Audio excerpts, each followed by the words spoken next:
Neeraj, it is so wonderful to have you on filmishilmy.com and the heartiest congratulations on Homebound. Not only has it done really well at Cannes Film Festival and Toronto, it's obviously now repping India at the Oscars next. These are all milestones, of course, and they're obviously worth celebrating. But I think more than that, I think it is just the fact that, you stay true to your roots as a filmmaker and people accepting that voice. A big commercial, production house like Dharma Productions backing this, even Martin Scorsese in Hollywood backing this. So how satisfying is it, I think, in today's day and age to really get your voice heard, and loved by studios, especially in today's day and age? When we independent filmmakers make films, what goes on is that we go to a festival, we get standing ovations, and we win an award or two, and then we come back, and that's about it. But what about the people who we base these films on? It should also travel. It should also have that mainstream appeal for it to be seen by the people that we make these films about. So that has been my intent. That's why I've not made films which are extreme art house, though my sensibilities are towards that. I am an ardent art house fan. Um, but my intention was to make this film as accessible as I can. So be it Cannes or in India yesterday when we had the premiere, the reactions were same, you know. Mm, So my intent was that, and that's exactly why I started out with making this film with Karan, such a respected studio, such a big studio in the country and around the world, and to have Mr. Scorsese champion the script, champion the edit, and then mentor the film as much as he can, and with such grace, and with these stars. The idea was to break the myth of independent filmmaking. That maybe there could be a hybrid that could exist where all three worlds collide and we come together and forget where we come from, but we come together for a great story, for a story that is deeply rooted in our heartlands, in our country, in our ethos of love and friendship. mm. Now, I think for me, this film, it kind of brought back memories of some of your previous works. I mean, um, the whole idea of you having suppressed voices, Mm. or highlighting people who are marginalized, but then also having a bit of a catharsis Mm. to that. I think is something which I find very, very enriching in your films. I think in today's polarizing world, though, Neeraj, how difficult is it actually to really maintain that authenticity? I think this is a bit of an extension for my first question, but I would love to know. Um, actually, it also goes back to my own personal experiences growing as a marginalized member of the world. Um, I think so. One has this ability to maybe speak to other marginalized identities and to understand. And my deep love, my quest for anthropology, my quest for understanding human emotions, uh, of people who are very very different from me, and I Mm, want to know them, and I have this deep hunger, and also I delve into the psychological aspect of it a lot. mm, How does their psychological framework happen? So these are my areas of interest that make me get into that. And also, I think, given the turmoil and the conflicts that I have seen in my life, I think I'm also seeking a sort of a catharsis. So maybe I'm projecting that into my films, that maybe also people want to seek that catharsis in their world, and maybe this is vicariously giving them that opportunity to seek that catharsis through a story that becomes their own as they watch. So mm. I think I don't know if I've succinctly answered your question, but in a way, I think, yeah, that is the moot point. Hmm. And I think this what I'm talking about, this darkness and the catharsis is represented very beautifully in the way you have your light and dark. I think the way you play with your light and darkness in your films is something which I really admire. Like one thing that I noticed as well, especially when I think when people have stories about migrant workers or stories that are to do with people in rural India, often notice how filmmakers try to indulge too much in the yellow kind of the yellow color scheme. But here, what I found that there was Fire tones, predominantly yes. darker. Yeah, but there were here those like predominantly darker colors. I felt like there was more like the heavy browns, a Yeah. bit of black somewhere as well. Yes. But then you'd also have like brightness at some point as well, and you'd kind of play around with that very beautifully. So You I know, would we love to know. Yeah. sorry, So go how on. would So how does that again, your filmmaking and your sort of life journey in a way kind of then come to the forefront creatively when you take the director's seat as well? When it comes to palette or the tone of the film, like I said, I derive everything from reality. I do not believe in imagination because I'm a purely narrative filmmaker. My influences also have been from like Ken Loach to the Darling Brothers of Belgium and back home in Satyajit Ray. So my influences have been that. So my penchant for realism begets for me to seek my even palette from the places. The palette is derived from there. The lighting is derived from the location. So we went extremely natural. We didn't light up many scenes. When we would want to go with what is available. We didn't want to create artificiality. So there has been a very conscious choice about the palette, but the palette has also risen from what we saw as we went to these locations and saw. So even the costumes and the color and the silhouettes and everything has been derived from the real experience, real places and real people. Mm. Right. Um, I have to say, I think all three actors, Vishal, Ishaan, and Janhvi, have really put their best foot forward for this. I think it was such a brilliant, brilliant performance, and I'm so impressed with the way they really have done so well.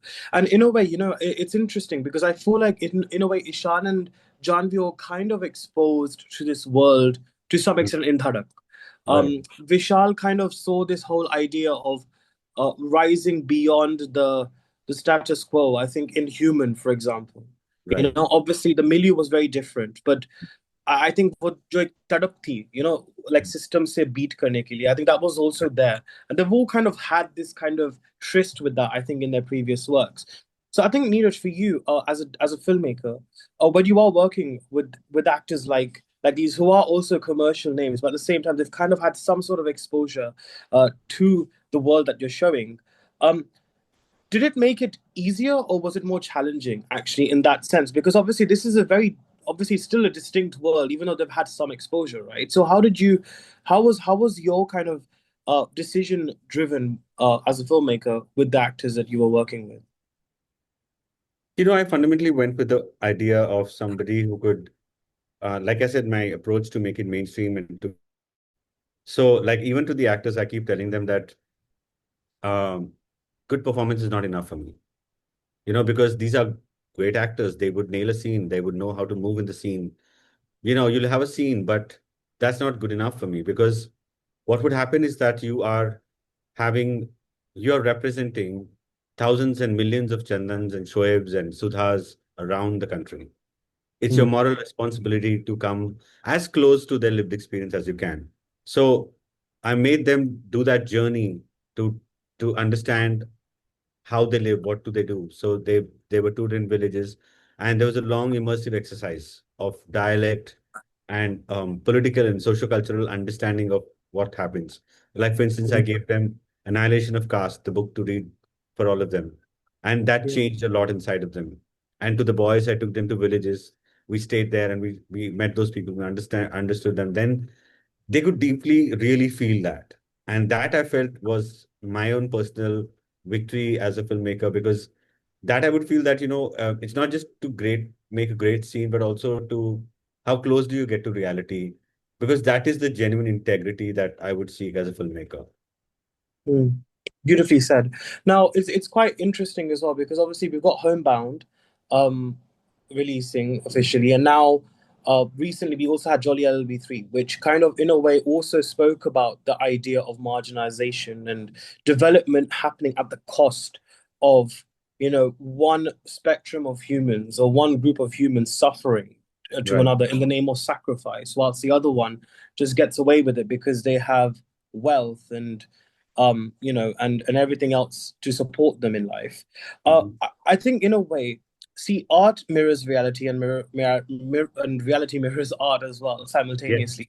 But उसके बीच का जो एक question mark होता है कि Mhm. Film तो देख ली, we Mhm. resonated with the characters, but how do we, as a society, what can we do beyond film that really eradicates the word marginalization, the word suppression, What can we actually do, Neeraj, as a society? Because it does make you feel very strongly, especially with the friendship that you've shown. And it's so beautiful with the way you had a very emotional bond between two men as well. And I hate to make it about genders, but it's important to acknowledge and appreciate that. Yeah. No, I hear you. And okay, so this is a very tricky question for me because I have been grappling with this question that am I an activist or am I a filmmaker? The answer Mm, to that is that I am fundamentally a filmmaker. yeah. And I talk about things that affect me and not just about the community that I come from or that's closer to me or whatever. I would want to make film about everything. That's my fundamental reason of existence. Mm, And as artists, I feel that we are in a dichotomous situation because I would want to present uh, both sides of an argument. I would like to pose questions to my art, but not answer them. mm, So that has been my intent always to present the situation so that even the empathy is understood by the people. That if I'm showing somebody being berated or being humiliated, the intent is not to vilify the other person. Maybe it is the intent for some people to recalibrate themselves, mm, not say that everybody's bad, evil. Even if we disagree with certain people, we need to have the compassion and empathy to understand even the people that we disagree with, who are maybe ideologically different from you. But we need to have that empathy. So that has been my intent. And I feel an artist can only do as much, but that's also you're using traditional media to make a point. Like for instance, like you would read an article about migrants or say any kind of minority. It could be race, religion, caste, sexual minorities around the world. You will always remember to see them as statistics, and you read a piece and you feel educated about it. But do you get moved as a human? mm, The idea is, from my, at least my artistic point of view, would be to humanize these statistics. Let's pick up two people. Let's build their entire lives and see their lives. And maybe that's when we have more empathy. Vis-a-vis, say, reading a story, a piece. mm, So I think maybe that's what art can do sometimes. So mm. clearly that has been my motivation. And it's been 10 years since Masan, and I think the way you portrayed in a way death as well. I think in a way death plays a very interesting part without making this too morbid. But the way I think you present death in your films, I think really are interesting because in a way death it kind of represents an awakening of sorts as well in your films as well, I find. Of course, as difficult as it is, but it also then becomes a metaphor for society. Are we awakening as a society, or are we all dying inside as a human? It kind of poses these two questions, and I would love to know. I think when you look back at these 10 amazing years of this such a brilliant film that you've made, um how has perhaps your lens from then to now changed, if at all, or evolved, I think might be the better word to use here.